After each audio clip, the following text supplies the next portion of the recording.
Hi everyone, Shahar here with Vibrant Thoughts Create on another daily dog walk. Thinking maybe I should call it like my walk and talk moments. I don't know, we'll play around with it. But I have found that for me as a newbie content creator, I think I've said this before in another video, but I get a lot of, goddamn Iowan bugs. I feel like I just have more creative thought processes flowing and sparking when I'm out walking. And since I tend to talk to myself a lot as is, I thought that maybe I should just start recording these and then using them as my YouTube content. So here you go. I just got done listening to a podcast episode, the Amy Porterfield show, and she was interviewing Rick Mulready again, and this time they were talking about AI agents. And in a prior episode and interview, they had talked about custom GPTs, which I have heard a lot about. I think I've seen a few YouTube videos on creating your custom GPTs, and even people are making money selling them. I haven't tried to dabble into that yet. I just feel like it would be kind of one of those shiny object things, and I don't want to be distracted yet. But I do recognize the value that they have. So I actually did create a custom GPT to help me with creating Pinterest pins and descriptions. But that was really as far as I got. I haven't really put it to use multiple times to see, I guess, how well it does it. I just literally walk through the steps, uploading the knowledge base, instructions, and all of that kind of stuff. But this episode was, again, about the, just checking on my dogs, was about the AI agents and how they can actually do certain tasks for you. And one of the examples that Rick had used was analyzing a few LinkedIn profiles and getting their, say people that you follow, and then getting their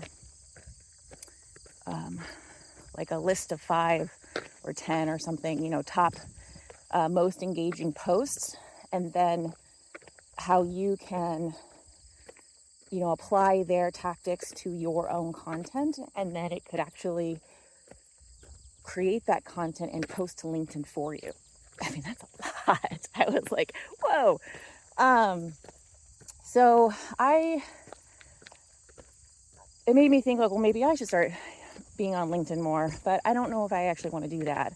Because I think I would be pulled into too many different directions. So, but I figured I could still apply those principles to the platforms that I do use. So, case in point, YouTube and Pinterest. So that's another thing that I'm going to start working on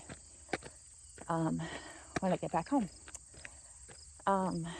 And then, what else? Oh, I was just thinking, one, I really, really enjoy those types of episodes, the ones that, take a kind of a complex topic, using different AI tools as a beginner. I mean, sometimes you just don't know where to start. And one thing that I learned that, it really solidified how behind the ball I am, but at the same time, I am probably right in line with a lot of people, unless you're getting, news articles on a daily basis and you're focusing on AI all the time. I mean, I don't know how people keep up with it. So anyway, from that interview with Rick, he mentioned a video that he had posted a while back about AI prompts being dead or using AI prompts as dead. So I searched it, found his YouTube video, watched that, and it just made me realize, like, oh shit, like, I created a whole, like, digital product kind of around, like, oh, here's some, you know, plug and play AI prompts for you, not even realizing that you don't really need that now. I mean, like, AI has come so far that you can, I mean, there are already, you know, platforms out there that will build the prompts for you, but it really just has to be you being specific in your, I guess, intention and like how you phrase the question. And honestly, like and sometimes you don't even know the right question to ask, so I get that. And one of my favorite things is if I have a question for ChatGPT, that's the one I use the most often, that and Claude, but for like brainstorming and coming up with game plans, it's all chat. So one of the things that I use is I just like, I'll, you know, say like, hey, I want to,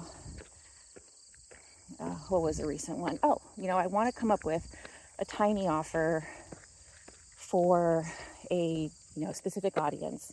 And I'm still playing around with that. But this is the key.